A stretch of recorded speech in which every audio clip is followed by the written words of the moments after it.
Hello, I'm attorney Vernita Williams. I'm a probate attorney. I practice law here in South Florida, and I've had the wonderful opportunity of working with a lot of families. And yes, I've been involved in quite a few family fights. You know, after a loved one passes away, it's often that there are family fights behind the scenes.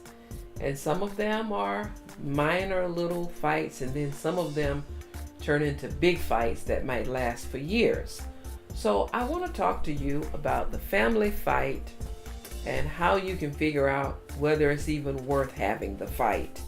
Now, I'm an attorney. I was trained to fight. So when people come to me, they want me to want to fight. And I want to fight if it's something to fight about. But before we get into a fight, and at the end of the fight, the person says to me, you know what? If I had known this is all I'm going to get at the end of the fight, I wouldn't have entered the boxing ring. So I want to share with you 5 things that I want you to think about if there's strife and confusion and bickering and people gearing up to fight about what they're supposed to get from an estate after their loved one passed away. First of all, number 1, I want you to consider whether the law is on your side. Tell the attorney what is going on. Tell them your concerns. Tell them how you feel that you've been cheated, and let the attorney tell you whether the law is actually on your side. You need to know that going in. The second thing is this: what is the value of the item you are fighting about? I've had some cases where the people wanted to fight about an old vehicle that might not have been worth $1,500. They wanted to spend $5,000 in hearings, trying to find the vehicle, trying to find the person who fraudulently transferred the vehicle into his name, and having more hearings. And I really hate to see families spend $5,000 in attorney's fees on a $1,500 item. Then on the other hand, I have a case where somebody stole over $1 million, and I represent one of the beneficiaries that money was stolen from. And luckily for us, there's money to get that paid back from the person that stole. So that's a fight we should be having. So make sure, the second thing is, you figure out what is the value of what you are fighting about, and whether you should be pursuing that. You don't want to pay $5,000 on a $1,000 item. The third thing is, how much effort and money will it take to get this item, this house, this car, this stolen motorcycle, this figurines, or jewelry, or whatever it is you're talking about? How much time and effort will the attorney have to expend to get this thing that you're trying to get back, or get this thing that you believe that you are entitled to? That goes into how much is the item worth. So number 1, is the law on your side? Number 2, what is the item worth that you're fighting about?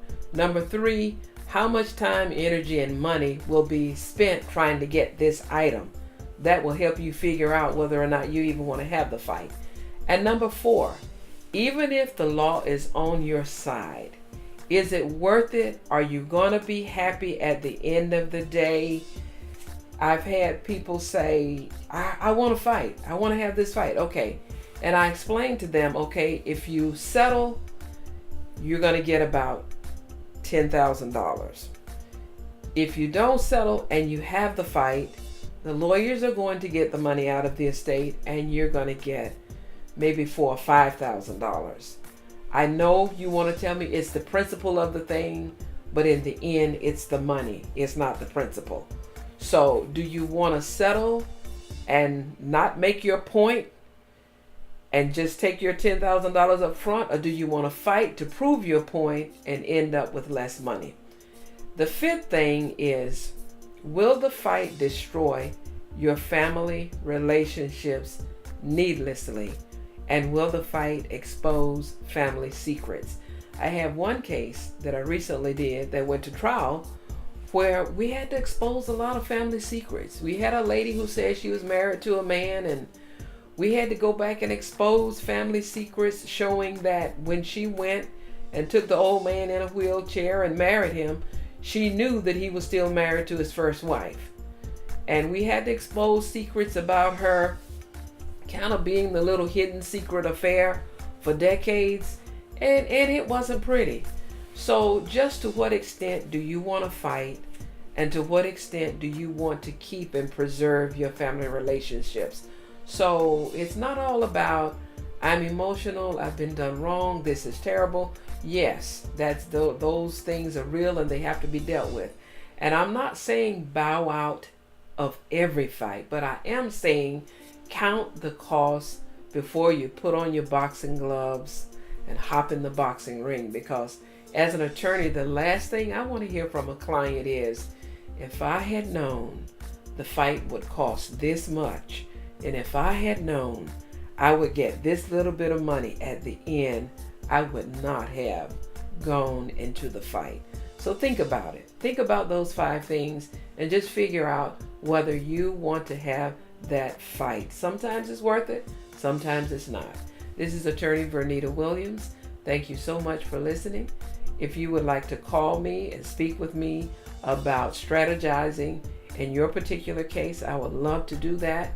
Please contact me at vcwlaw.com, or you can call me or text me at 786-831-9483.